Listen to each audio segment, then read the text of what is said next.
Good evening, everyone. Welcome to Live Begins at 40. Welcome to this live, and definitely it promises to be very, very educative and entertaining. Thank you so much for joining wherever you are. If you're joining from Lagos, Nigeria, or you're joining from the UK, you're joining from Birmingham, the US, wherever you're joining from, I would like to say a very big welcome, a very big welcome, a very big welcome. So if you could just let me know where you're joining from on the chat, if you could just let me know where you're joining from in the chat, I will just be reading the chat. So, okay, let me just unhide the chat on my screen. So live chat, okay. So if you could just tell me where you are watching from, let's know where you're watching from. Let's know where you're watching from. We have a guest that we've invited for today's session. I'm not sure whether he's here yet. So welcome once again. It's good to see you. It's good to see you. And today we will be looking at a very, very important topic. We will be looking at online security for our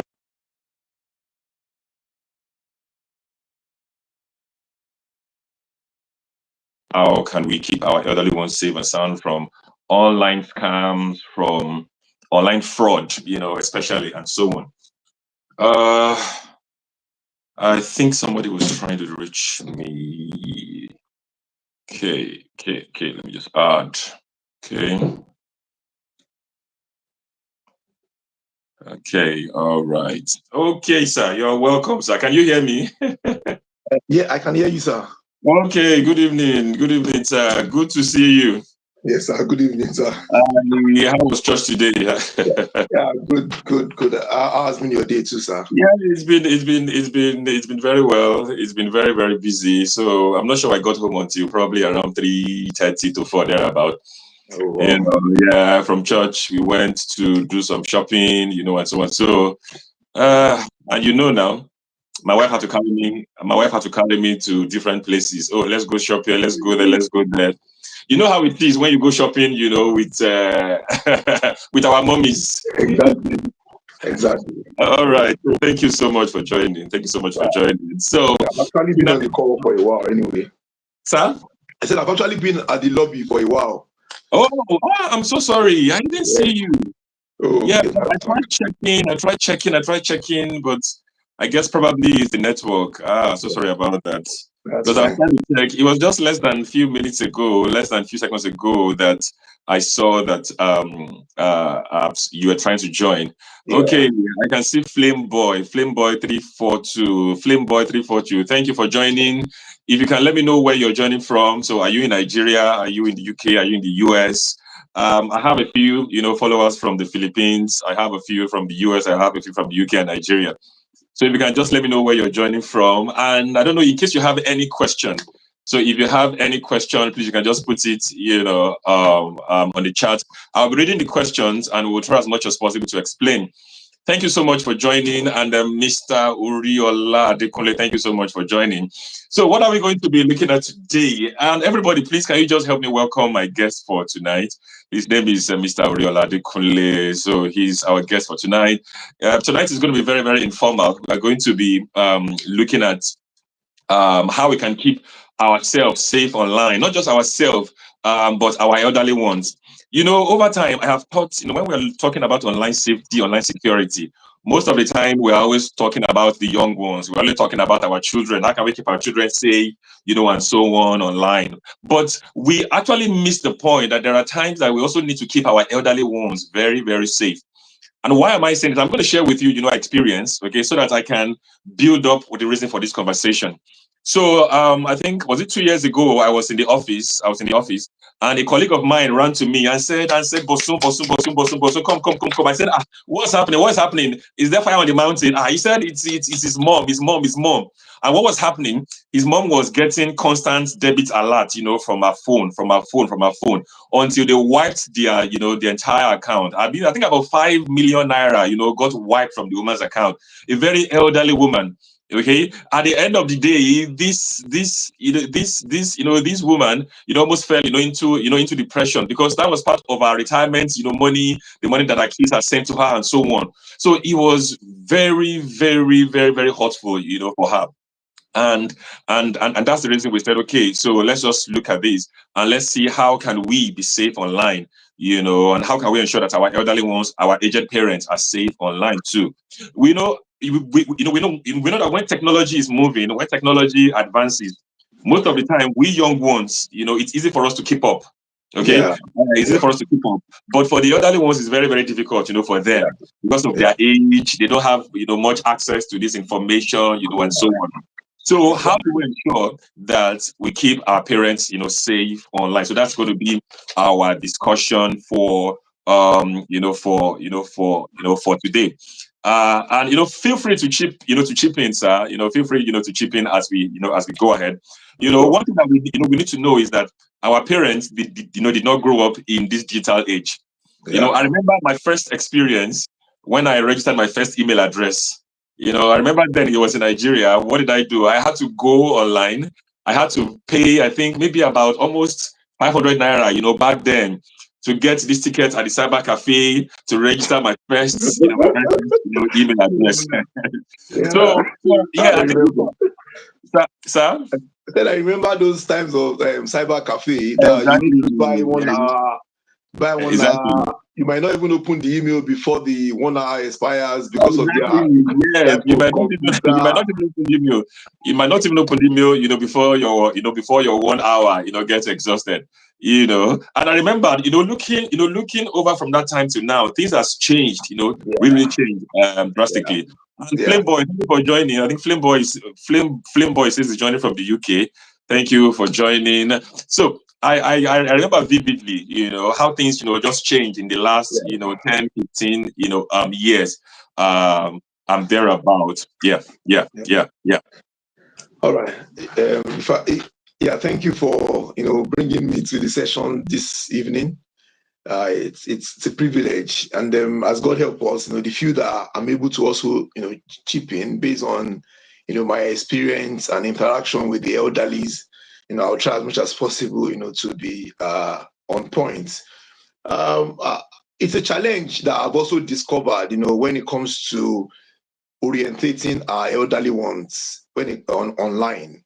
It's something that we do overlook because we just feel that they can handle things on their own, But again, like you have said, how technology has evolved, even some of us, some young people that are of our age that are not that elderly, they are still struggling, to keep up to the advancement in technology. So, and part of the thing that we are meant to do is what we are doing right now. It's just the orientation, it's just to keep, that's security awareness. That's the basic thing that we are expected to do. And I, from my own point of view, what I would first of all say is about their password. Exactly. Okay, sir.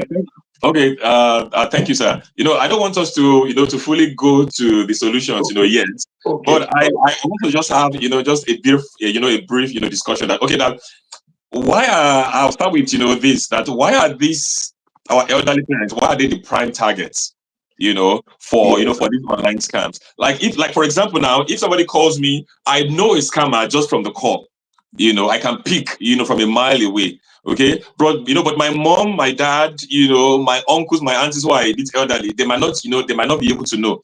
So why is it that these elderly parents, these elderly ones, these aged ones, why are they, usually their target, for some of these scams? Yes. Yeah, so over time, we've realized that adults or elderly ones are the most vulnerable people when it comes Yeah. to cyber fraud. Yeah. Based on the kind of environment that I work, even back in Nigeria,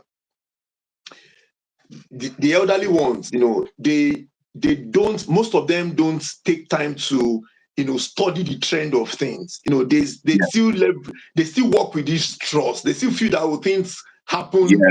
the way it should happen. Exactly. So, That's true. They still think that we are in the 80s or 90s that you can trust everybody. If someone, they believe that if somebody calls you on phone, they trust they trust people.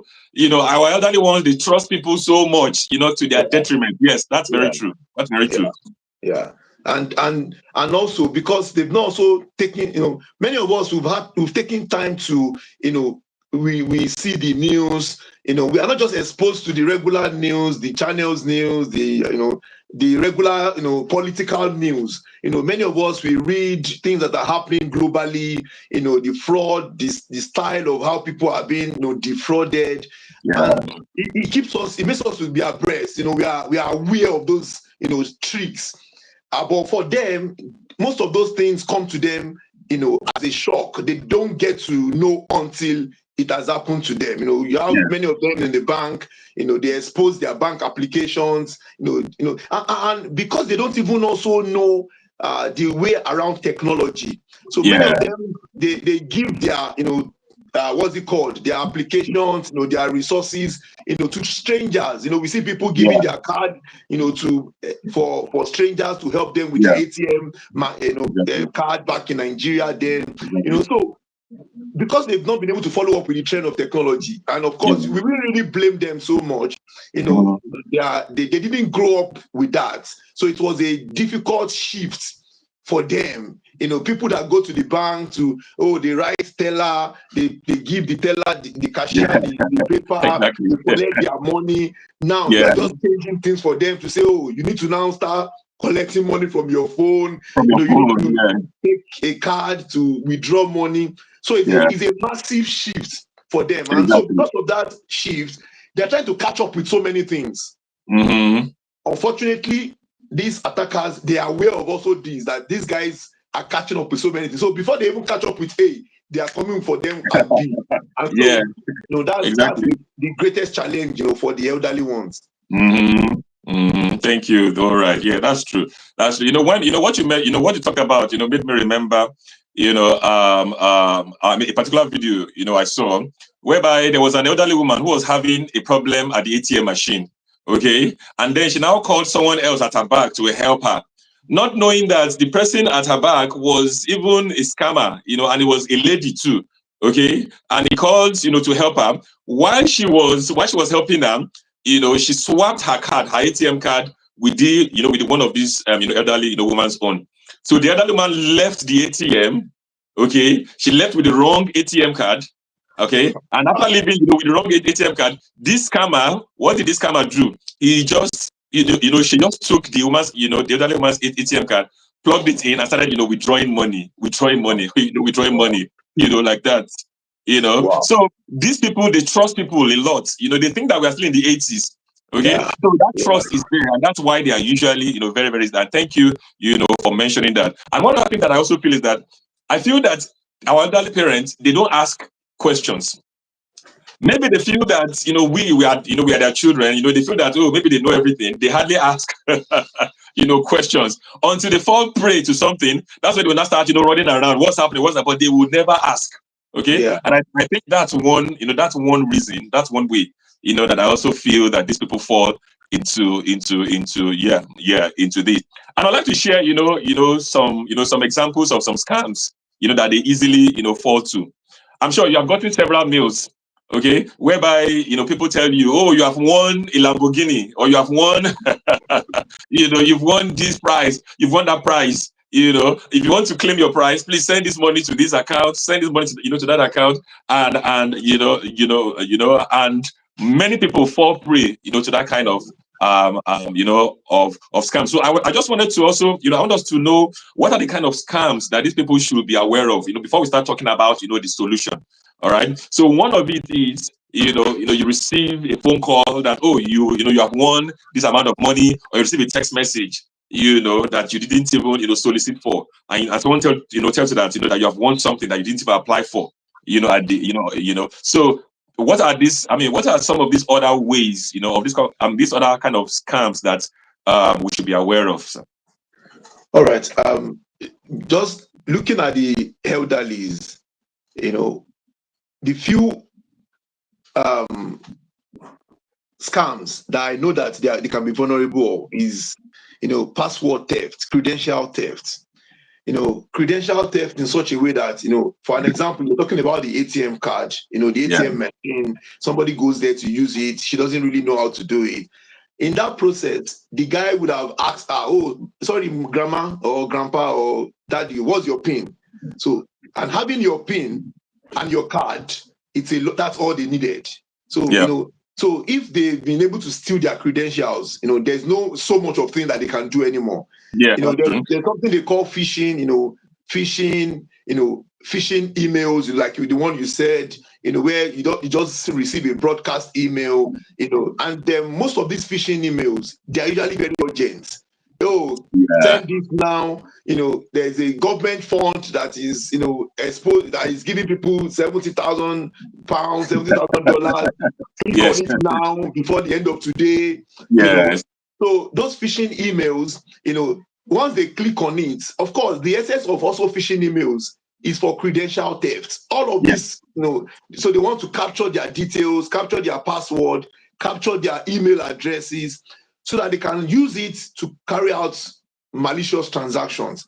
Exactly. There's also something about, phishing, that's the voice part of, phishing, where they just call somebody randomly. Oh, we are calling you from so network. You have just won £1 million, £1 million naira. For you to claim this, can you give us the 15 digits of your MasterCard number? You read it to them. Can you give us your PIN number? You read it to them. Your security number at the back of your card. Yeah. And so they make the story real. They make it look real. Yeah. So again, if we are very careful, especially the adults, if they are very careful with all of these things, it reduces the risk of falling to the prey of these guys. But once they continue the conversation, they will definitely fall for it. So so those are the two basic ways, phishing, phishing, credential theft, when they are, physical, theft, when they, maybe they are able to get access to their credentials. Those are the basic way that, these elderly ones, can, be attacked when it comes to cyber security. Thank you. Yeah, that's true. That's true. This phishing also, reminds me, and this is what, I want, our viewers to be very, very, aware of. You might not be viewing today, but you might not be on this live, session now, but you might also probably watch the replay, of this video and, and so on. But one thing that I want our viewers to be aware of is that not every website is genuine. You made mention, of this phishing email. For example, quite a lot of a lot of us now use internet banking. Perhaps you are using maybe a bank. It could be maybe in Nigeria, it could be GT Bank, it could be Access Bank, it could be Union Bank. In the UK, it could be Halifax, and so on. These scammers, they have grown to an extent whereby they can design a website that looks like your bank's website. You will go to the website and you would not even know that this is a scam website because the look and feel and everything look like the original website. Sorry, sir. If I may break you, I was reading something online recently about a lady that was arrested in the US. Is a Nigerian lady, one 26-year-old lady. And I think they said she was working with a team of people. They cloned a US website, where people are expected to be, registering to apply for visa.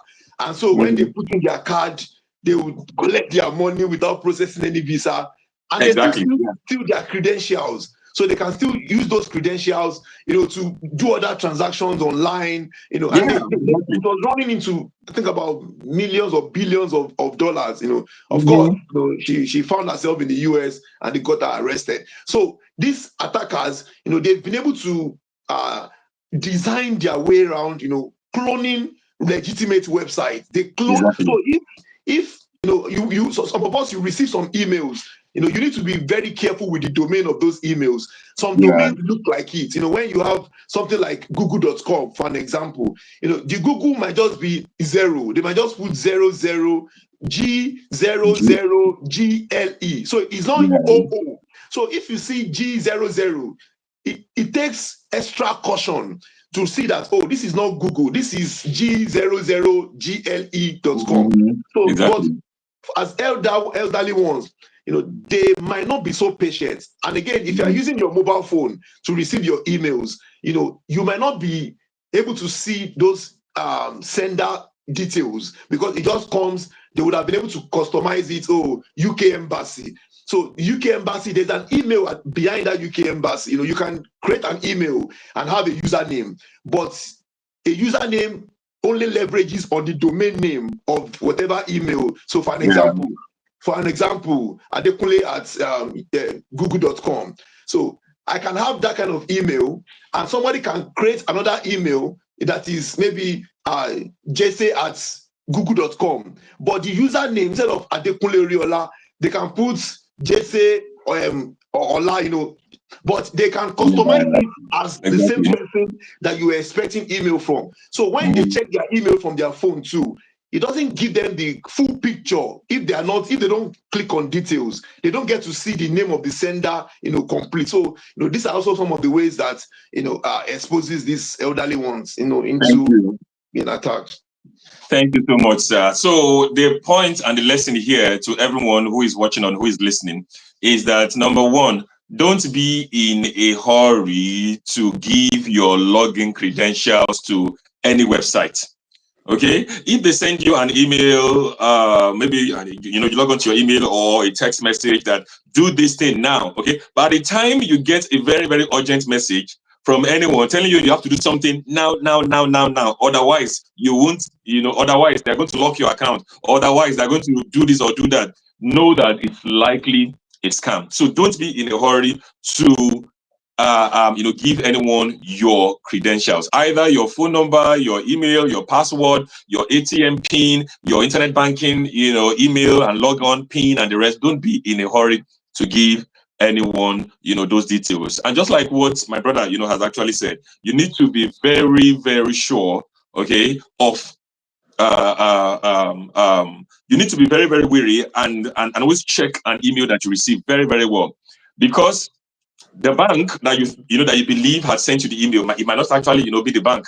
It might actually be someone else that has cloned an email and cloned the bank's domain and just tweaked it around and sent it to you. It's possible. So these and other means are ways by which scammers get access to elderly one's account, because they know that our elderly ones, they are very vulnerable. They are not very, very techie. They don't really know what is happening much in the tech world. So we need to make sure that our parents, our elderly ones, they know all these things. Otherwise, they might get caught in the trap and in the web of scammers. So you need to keep yourself safe, keep your money safe, keep your login details, safe. Thank you very much. Thank you very much. And I also want us to just, discuss and talk about, okay, why is it our responsibility to actually ensure that we teach these elderly ones? Why should we, take time to show them these things? Why should we pass across this information to them?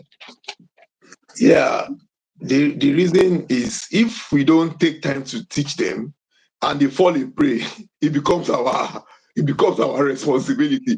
I can't imagine my mom being scammed and maybe imagine somebody keeping money with her or all her savings, and that runs in millions of naira. Of course, I will also be part of the people that would pay back those money.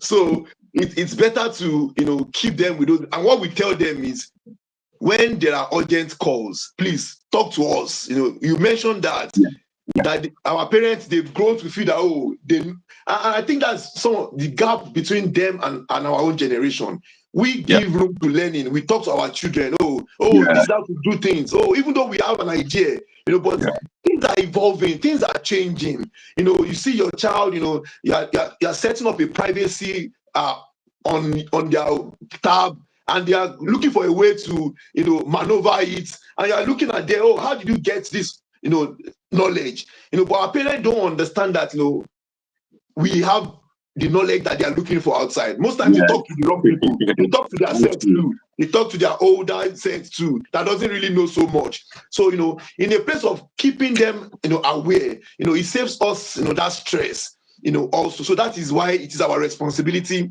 to let them know. And God forbid, some parents are unable to manage, those shock. Some people, they get to, they have cardiac arrest, if they are being defrauded of so large amount of money, So you don't want to have any emergency around your parents or around an adult, because they've been defrauded of their money. You want their health, to be safe. So that's also the reason why you should always let them, Thank you. One reason I love that point. One reason is this, just like you said, is that if our parents are scammed, then indirectly we are the one who are scammed too, because we will end up paying back, part of this. Oh God. All right. So thank you. No, now talking about the security aspect now, what do we need to do to stay safe, online? What do we need to do? What do these our parents, these elderly ones, what do they need to do for them to stay online? So we're now looking at what is the solution for them to stay safe online and avoiding scams, avoiding fraud, avoiding, people that can move their money out of their bank accounts, So what should these people do? What are the solutions? All right. We've talked about credential theft, which is the major thing that happens to the elderly ones, and just to everybody anyway. Once they have access to your credentials, there's a limit to what you can do. Before you know it, they already, all you are seeing is debit alerts.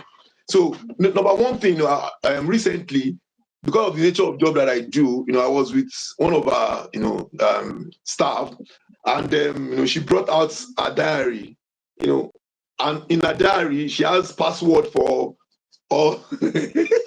She has passwords for all the applications that she uses, and when she mistyped one, she was now opening it to look at it, and I was like, come on.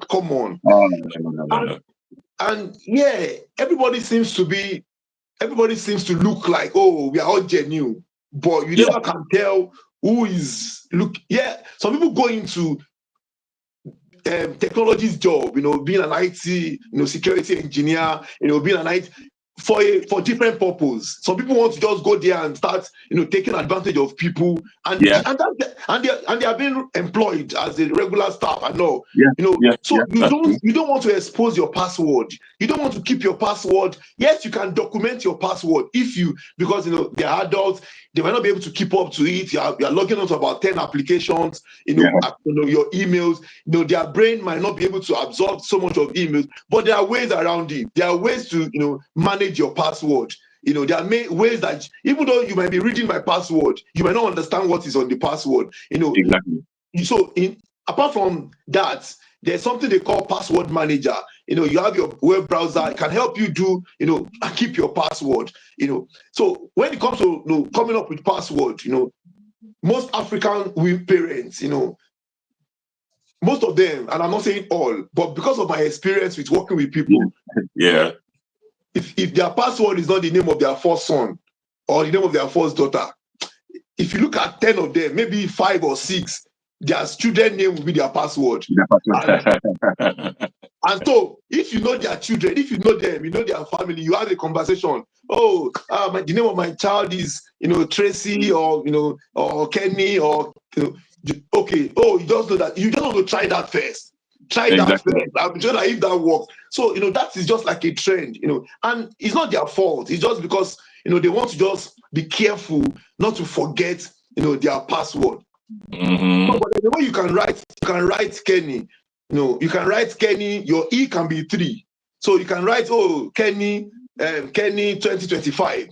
You can write K33 N, your Y can be small letter, there's a way you can go about it. You can change words with alphabet, so nobody gets to really, at least for the first try, it's not easy for them to hack. Again, there's no password that cannot be hacked.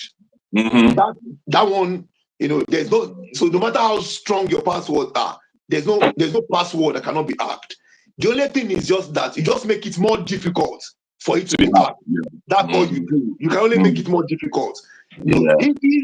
If they are interested in your account, they will explore and they will get it hacked. But if it is just a passerby cyber attacker and they've tried it, it doesn't work, let's just leave this one and move to the next person. So if you make it difficult, yes, it takes a while before they start thinking and coming to you. So, that's what I would advise. And when it comes to, password, management. Yeah. Thank you.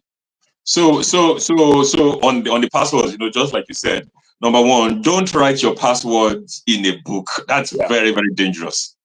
Don't write your login for your applications to your email to your bank account in a book. My mom too used to do that. I don't know whether she still does that. If you check her diary, so that means that if somebody mistakenly steals her diary, that person has stolen all her passwords, her email passwords, her bank account passwords, her which will be very, very disastrous. Okay, so don't write your passwords in a book. Instead, use password managers. And if, like I said, when we're starting, in case you have any question, you can just put it in the chat. In case you have any question, put it in the chat. We'll do our very best to help answer your question. So use the password manager. And also, when you're using your password, based on what Mr. Riala said, once you are putting out your password, don't put a password that people can easily guess. Like the name of your first child or your first daughter, and that's what you're putting as your password. No. Some people will put their date of birth, as their password. Exactly. If they're born in 1970, they'll put 1970 as their ATM pin. You are playing with fire. If you put your date of birth as you are playing with, that means anyone that gets access to your ATM card, the first thing they are going to try is your date of birth. Yeah. Or maybe the date of the birth of your first child or second, and these things, it's very, very easy, to decode. So that's why we have to make these things very, very hard, for people. Otherwise, you might be falling into their trap. Thank you, thank you so much for that. Thank you so much for that. Now, quite a lot of time I have, I've heard about two-step, two-factor authentication. And why am I saying this is because, recently, my wife, received, one of these funny calls from WhatsApp. Someone called her and told her, oh, he's calling from church, blah, blah, blah. They have a prayer meeting. I'm sending a code to your WhatsApp now. Can you tell me what the code is so that you can join the meeting? I can send you the invite, And unfortunately, that person didn't know that, my wife is actually, at least tech savvy. She knows how all these things work. But so many people won't know. My mom might not know. My dad might not know. That my aunt, might not know. Okay, because they don't know how these things work, and that's why their WhatsApp gets hacked every now and then. So in this case, what are they supposed to do? What are they supposed to do, especially when it comes to two-factor authentication and WhatsApp accounts, being hacked, very, very frequently? Thank you. So in my last conversation, I said something about there's no password that cannot be hacked. So different application provider, different companies, different solution now, they've also understood that fact, and that's why most of these applications are introducing multi-factor authentication. Multi-factor authentication is what plus what you have. So even if what somebody else knows that thing, they should not have what you have. They should not. So your two-factor authentication, your multi-factor authentication, is either you have a token, that is personal to you, plus your password, or you have your phone plus your password. So in that process, when you log on to any application, it encourages you to register your multi-factor authentication. Thank you, sir. I love the way you explained that two-factor authentication. I love the way you explained, that two-factor authentication, because some people might be wondering, what do you need two-factor authentication by? Which one is two-factor authentication? Because these people that we are dealing with, they are elderly people, so they might not really understand, some of this concept. Okay, just to reiterate, what my brother, has actually, two-factor means two different things. That means there are two ways for you to get access. Okay, like for example, if I want to enter into my house now, I need two different ways, two different tools to use to enter. So I have to enter with the first one. If the first one is successful, then I have to enter again with the second one. So both of them have to be successful before I am granted, access, and that's what it means by two-factor authentication. All right. So, like for example, now, just like the example that he has shared, for you to log into your bank account, the first thing is what is your email, most likely, and then your password to log into your bank account. right? Now, secondly, most banks will send you an SMS notification on your phone to tell you that, oh, someone is trying to log into your bank account at this date, at this time. Is it you? Is it not you? If it is you, this is the code that you will use as your two-factor. If not, please ignore and change your password. That's what they will tell you. Yeah. So with that, when you get the second code, you're able to enter it and then you now fully log in. Now, when you're not going to make transfer to, you need another authentication. And yeah, I feel this authentication at times it could be too much. At times it could be too much because you're like, I just want to move this money out of my account, but having to do this, do that, it can be very, very overwhelming. It could be very, very, overwhelming. But it is better to be safe than sorry. It's better to have your two-factor once and for all than for you to get your hands burnt, okay, and start looking for how to recover your lost fund. And at times you can recover some of this fund, and at times you might not be able to recover. If it's unfortunately it's a Nigerian bank, you will sweat. In fact, at times it's impossible to recover some of this lost fund. In the UK, it may be easier, but in Nigeria and parts of Africa, it's so difficult for you to recover money that you have sent out to someone, or that someone has stolen from your account. It's usually very, very difficult. And the police are not even going to help. They are not helpful. The police, they are not helpful.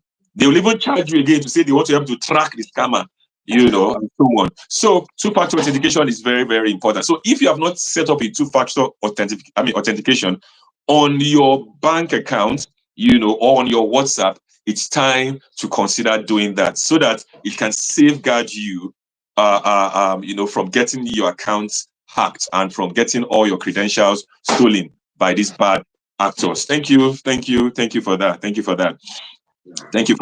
And it's also we also need to also know, talking about emails now and links in emails. So how should we handle emails with links in them? When someone tells you, oh, click on this link for you to receive the £1 million that I've sent to you. So how should we handle links in emails? And how do we know whether this link is genuine or not? All right. So the first thing I would say is that stay suspicious. For adults, for elderly ones, just be guided, just be suspicious at every point. Whether it is the email is coming from your son, coming from your daughter, coming from your bank, coming from the application you have made, just be suspicious. You don't have anything to lose. Just double check. And most times, artificial intelligence, the AI everybody is talking about, it's been able to leverage on machine learning to learn our way of life. It has been able to learn individual. You see, you once in a while you go to a particular website, maybe to go and look for, you want to buy a shirt or buy a shoe, buy a pair of shoes.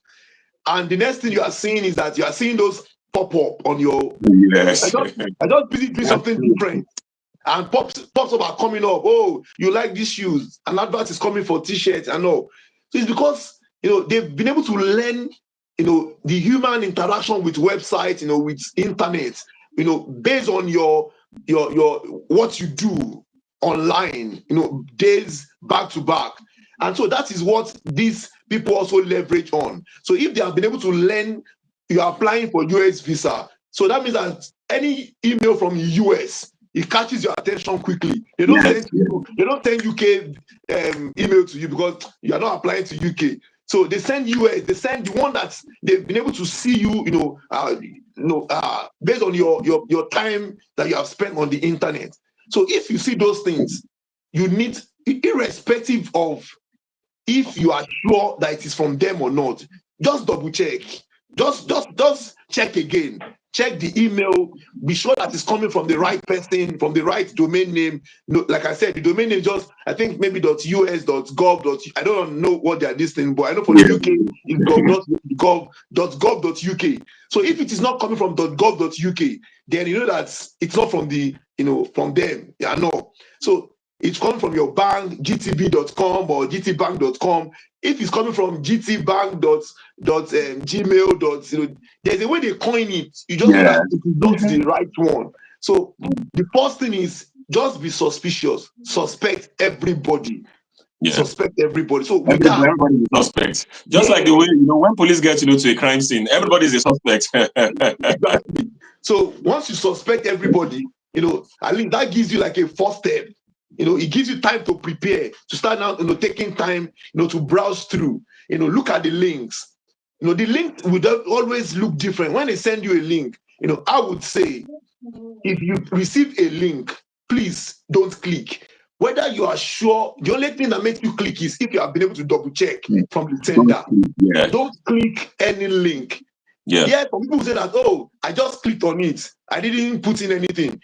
The fact that you have clicked on it, so there's something that this malicious guy do. They drop a payload. They drop like a payload on whatever device. So that payload, it can be there, residual on your computer, on your mobile phone, and they can be using it to screen mirror whatever activity you are doing. It can be reporting to their command and control center, where they have their own station. They can be monitoring all your transaction. They can be, mirroring your activity on your devices. So you might think that you have not put in your password, but the fact that you have clicked a link, that link might automatically install a very silent application on your device. And you're not aware. And you might never be aware. You might be there for years until it's been able to carry out what they need it for. And so, there's an application that if you download it on my computer, I can, from another computer, be seeing what you are typing. Everything, in that case, you might show your password. Some people type their password and they will show password. You can show their password, they'll just screenshot your password, keep it somewhere. They can have access to your browser, password manager in your browser. They will keep your password, keep it somewhere. They are just waiting for a time to attack. And that's why it is very, very important to have multi-factor authentication, the two factor you are talking about. So even if you have my password, you don't have my phone. I know adults are usually very, they don't want to have, they want to just get into their email straight. But Microsoft now, the people I work with now, when they have challenges with their Microsoft applications, they just want to get the two-factor authentication out. But you keep telling them, no, you can't get it out of your computer. It is for your own. Like, oh, but we don't have it before. Things work well, without this. Because application providers are also realizing that, many of their clients are getting it. They are just making every means, to support them. So, in all of our applications, make sure that you have your two-factor authentication. We have said that about, before. Also, for the links, please don't click. If you have to click, verify. There are so many things randomly on WhatsApp. Oh, they bring this benefit. Click on this. Join this group. Click on this. Don't click any link you have not verified. Don't click. Don't click. Yes. When you get an email and you have a link in your email that says click this, please don't click. Especially if you don't even know the source. Maybe at times, you are reaching, like today now, I wanted to send a parcel, so I went to every website, So at times, if you know that, yes, you went to every website and then they ask you to click a link in your email to verify your account, that's a different ball game. You know that, I visited every, and I'm expecting an email. So when I get to my email, I see their email there, and then I can click the link in that email. But if it's not a mail that I'm expecting, or that just suddenly appeared, from the blues, that I've won something or related to, you need to be very, very wary. Don't click on email. Don't click on email. So thank you, sir. Thank you. So how do we now deal with the people who now, they don't even deal with emails now. They will call you directly on your phone, and they will be asking you for your ATM password, your ATM, all, the 16 digits on your ATM card, the expiry date, the code, and people still give this out. So how can we manage this? All right, thank you. For those ones, because of this environment that we are, when you want to maybe enroll for, maybe you want to buy something online, possibly you want to get a finance, and they need to enroll you for a direct debit. You want to, set up your direct debit for your gas bill, for your insurance. There are times that they require your card. You put in your card number. Sometimes they require for the expiring dates of your card. but they won't ask you for the PIN of your card. They won't ask you, and for those ones, especially if it is a bank, at least they are liable. They would have been like a previous conversation that you are having with them. Oh, I want to enroll for my gas bill, and so you follow that procedure. But when somebody just calls you from the moon and is asking you for your bank card, if you have not engaged in any transaction, please do not give your bank details, your card details to anybody. Because once you have given your card details and they begin to ask for your expiring dates, ask for your CVC number, ask for your PIN, then forget it. Your money is gone. So don't give so much of details when it comes to your bank, your bank details, your card details. If it is beyond your they will ask for your card number. If it is beyond your card number, I don't think there's anything the service providers will be requesting for apart from those. They can request for your account number or your source code for people that are in the UK and all.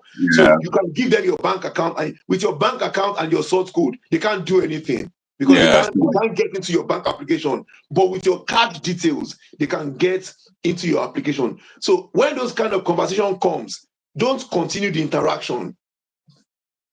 Go off the phone. Exactly. I've had somebody called me. Oh, we are calling you from so. We need you to. I'm trying to remember, that conversation. Okay. And they said, oh, I think it's my insurance. Your insurance will expire very soon, and it was true.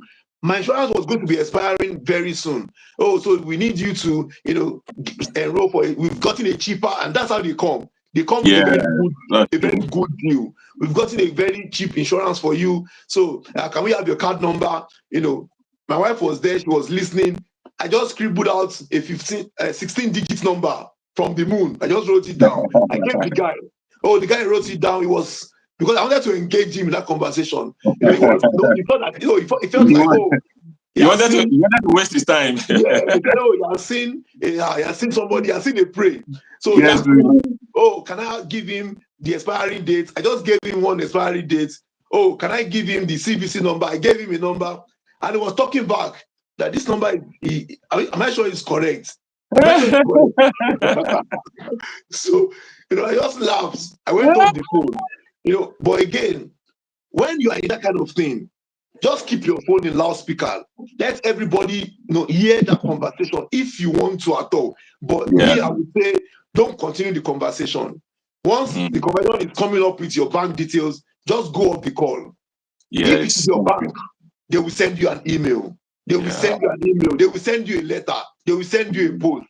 So they will send you a post. They will send you an email. So when they are calling you again, those three is also a way of multi-factor authentication too. They're just double checking that it's coming from the right source. But if it's not real, it will only be a phone call. Maybe somebody has just spoofed your number and seen your number somewhere and trying to take advantage of you. Thank you, sir. So another lesson to learn: don't give your bank card details to anyone over the phone or over an email. No. Your bank details, your bank card, don't give it to anyone over the phone or over the email. And just what I wanted to add there: when you are in doubt, please, this is to all the big mummies, the grandpas and those if you're listening, if you are in doubt, okay, just pick a call, okay? Call your son, call your daughter, tell him, oh, this is what is happening. I got a phone from this person. He's asking for my bank details. What do you think I should do? So it's not a crime if we ask a question. It's better to be safe, not to be safe than sorry. And we the young ones too, let's help our parents. Let's help these people, not to get scammed. And how can we do that? We can help them to create, a memorable kind of password. Just like what you said before, that most elderly ones will use the name of their first child or their date of birth, as their password. Okay, please, you can help your parents, help these elderly ones. Please help them. Okay, this is not their strength. We know that it could be your own strength, but these things, IT, tech stuff, is not their strength at all. Okay, so and that's why they get easily scammed. Help them remember things that they can easily remember. It's quite important. It's our duty. It's our responsibility. It's our responsibility. So thank you so much. Thank you so much. And we will be rounding up shortly. Let me see if we have any questions from the chat. Okay, there's someone. Okay, Clone DK. Okay, well, thank you for joining. Oluwatoyin, thank you for joining. Please tell us where you're joining from, and if you have any questions, please you can just put it in the chat. Yeah, just people saying hi on the chat. So there is no question on the chat. So I hope this has been understood very, very well. Please let's learn and let's know that our parents, they are very, very susceptible, to internet fraud, internet scam. Ensure that it's a responsibility and responsibility, to ensure that they are safe. Help them. Even if they don't ask for help, ask them. I remember, there was a time I had to personally link my mom's bank account in Nigeria. I had to link it to my email. I had to deliberately link it to my email because at times, she was saying that there's some alert that she's getting that is a bit strange.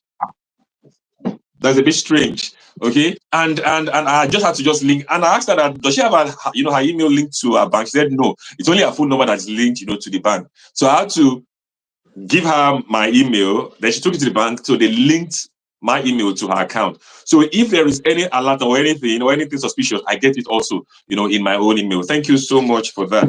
As we close, any final words, sir? Yeah. So if you don't mind, there's something that I also remember now. Most of the times when for the people that use mobile phone now, there are some updates that the phone, what's it called, the different model of the phones, they require us to install. You get some update from Samsung, from iPhone, and most of the adults they tend to postpone those updates, and the updates will be lingering for months. The reason for most of these updates is for security. For service providers, they must have been able to identify some level of vulnerability in their previous operating system, and when they notice those vulnerability, they try to update the patch. They try to send an updated operating system for people to install. Most times, those installation doesn't come when our parents are really good. Maybe they want to make a call, they want to join on a video call, they want to send, and they want to make a transfer, and so they'll just say postpone now. So every time they want to use their phone, postpone now. So the more we postpone those updates, the more we become vulnerable to those attacks. So I would say when you have updates on your phone, even if you don't update it immediately, within 24 hours, let's try to run those updates. It helps us to be more safe when we are using the internet. Most of our parents, you see them, they're on Instagram, they want to join TikTok, they want to also show that, oh, I'm also in vogue. Exactly. But if being in vogue, they might be vulnerable. But if they have been able to do some of these basic things, it gives them a bit of security, while they are, exposing themselves, to the internet. I would also say they need to browse with care. Yeah. If you don't really understand the terrain you are going to, please be careful. Yeah. Don't fill every form online. Don't join every group. Don't join, there's a prayer group. You want to join, you want to be here. Please, just be careful. That's just the word. Because we don't stay with them every time. There are some that might not be, it might be difficult for it to be redeemable. So, but if they are being careful, it reduces the risk. That's another, the few things I would, just say. Because I know that there are some applications that when you install, it will say that give me access to make phone calls, give me access to your pictures, give me access. So imagine installing an application that does not need to make calls. Why do you want to have access to my phone calls? Exactly. Yes, exactly. So you don't need access to my phone contacts. I just need you to study. I need how will a Bible? Why do you want access to my contacts? How will a Bible? And those apps that need access to contact, it means that they can read all your contacts. Yes. They can see all your pictures. They can see. Why will a Bible app need access to my contacts? So you should know that there's something fishy. about The Bible app wants to send the word of God to your contact. That's why they want to help you to send memory verse, the word of God to them. Ah, thank you also. Well, this is quite interesting and quite insightful. Thank you so much. Thank you so much. Thank you so much. So what we have learned today, be careful, be careful, be careful when you're lying. The 1970s and the 1980s is not the same time as now, so you need to be sure. Otherwise, Soputilo, your money is gone. So, and I don't want anybody crying to me and telling me, "Oh, I lost my money." Please, we need to avoid this. We need to avoid this. So Yeah. when you get, an email or a phone call that is urgent, like they will tell you on those, WhatsApp call, when they want to scam you, under your WhatsApp, and they want to, hack your WhatsApp. Oh, they will tell you, this, you need to, there's a prayer meeting happening tonight, and we have sent a code to you onto your phone. Now, please, just send us that code so I can send you the invite so I can join the call. And because, our parents, most of them are prayer warriors.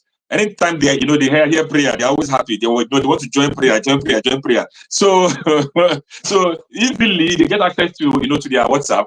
And once they get access to WhatsApp, they have access to all the contacts, they have access to all your chats, all your history, and they can start messaging people and saying, "Oh, please, I need 5,000, I need 10,000, I need 1,000." And that's just what they do. That's just what they do. And since they have access to you, they also have access to all the groups that you belong to. They have access to all the groups, that you belong to also.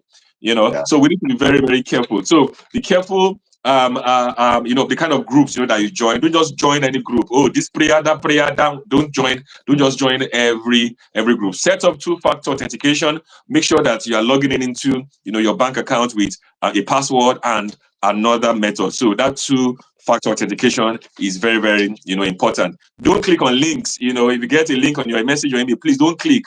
Don't click.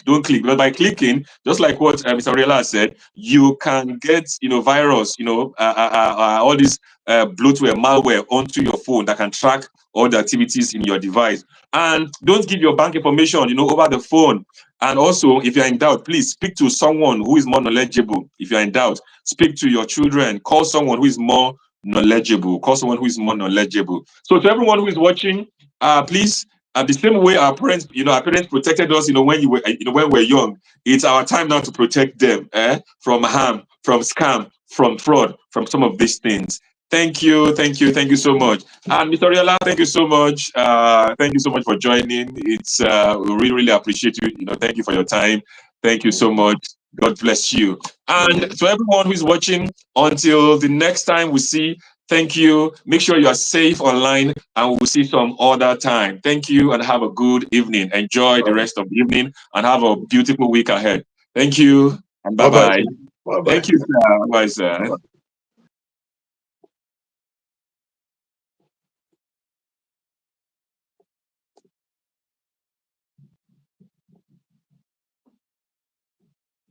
Bye.